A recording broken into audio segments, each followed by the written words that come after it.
জন ক্যালকিন সিরিজের 14 নাম্বার বই, খুব সম্ভবত 14 নাম্বার বই হবে আতাত, গোলাম মাওলা নঈম। ক্যালকিন সিরিজের এই সিরিজের কোনো বই গোলাম মাওলা নঈম ছাড়া আসলে অন্য কেউ লেখে নাই। তো এই বইটাও ভালো। আমি একটা জিনিস খেয়াল করে দেখলাম, আমি গত কয়েকদিনে বেশ কয়েকটা ক্যালকিন পড়ে যেটা খেয়াল করলাম, ক্যালকিনের মধ্যে তো আসলে অনেক ধরনের বা অনেক টাইপের কাহিনী ঢুকছে, অনেক ধরনের বইয়ের সন্নিবেশন ঘটানো হয়েছে, সন্নিবেশ হয়েছে। তবে জন ক্যালকিনের মিলিটারি ব্যাকগ্রাউন্ড বা জন ক্যালকিনের মিলিটারি ব্যাকগ্রাউন্ডের সাথে রিলেটেড যেসব বইগুলা, সেগুলো আমি দেখলাম কম বেশি ভালোই উপভোগ্য হয়। যেমন উদাহরণস্বরূপ বলা যাইতে পারে, গত কয়েকদিন আগে পড়লাম, বইটার নাম হচ্ছে খুব সম্ভব আসামি। একজন আসামি, সে হচ্ছে গিয়ে কোনো এককালে হয়তো প্রাক্তন আর্মি অফিসার ছিল কোনো একটা সময়, এবং সে হচ্ছে আর্মিতে একটা ক্রাইম করছে।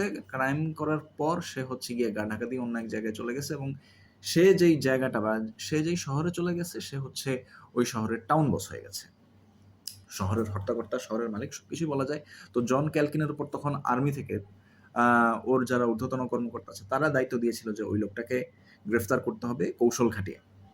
যাক, আসামি নিয়ে কথা বলবো না, কথা বলবো আতাত নিয়ে। আতাতের মধ্যেও একটা মিলিটারি ব্যাকগ্রাউন্ড আছে। মিলিটারি ব্যাকগ্রাউন্ডটা কি? মিলিটারি ব্যাকগ্রাউন্ডটা হচ্ছে ক্যালকিনের জন ক্যালকিন, মেজর জন ক্যালকিনের সৈনিক জীবনের সময় একজন কর্নেল, সেই কর্নেল, সে এখন অবসরপ্রাপ্ত, সে এখন আর মিলিটারির সাথে নাই। তো সে হচ্ছে এখন হালাল ব্যবসা করে আর কি নিজের জীবনটাকে গড়ার চেষ্টা করছে, এবং সেভাবে আর কি একটা ব্যবসা দাঁড় করানোর চেষ্টা করছে। ব্যবসাটা কি?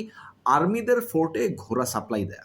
কিন্তু ৩-৪ বার যেটা হয়েছে যে ঘোড়া চুরি হয়ে গেছে, ঘোড়া ডাকাতি হয়ে গেছে। কেউ না কেউ জেনে যাচ্ছে যে মানে ওই কর্নেল ব্রেসওয়েলের প্ল্যানের ব্যাপারে।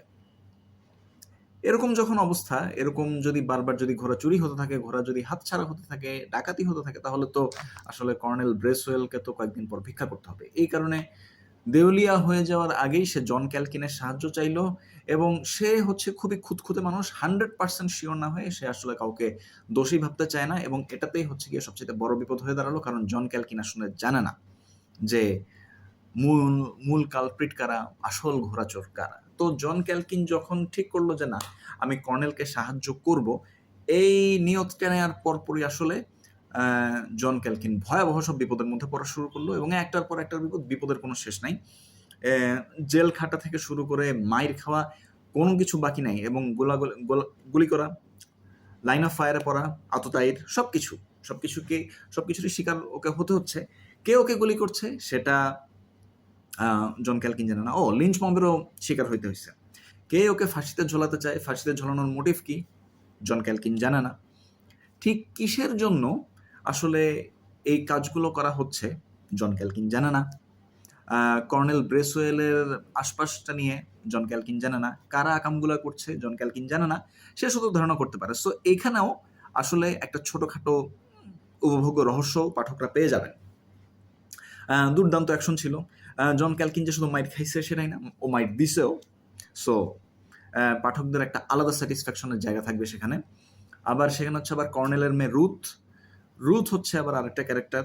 সো ওকে নিয়েও জন ক্যালকিনের একটা আলাদা টেনশন ছিল। এবং এই যে কর্নেলের যে আউটফিট, কর্নেলের র্যাঞ্চে যারা কাজ টাজ করে, তারাও জন ক্যালকিনকে ভালো একটা পেইন দিছে, এবং পুরা শহরের অনেকে, এবং একজন লয়ার ছিল, ঠিক আছে, তার ব্যাপারে জন ক্যালকিন কনফিউজ ছিল।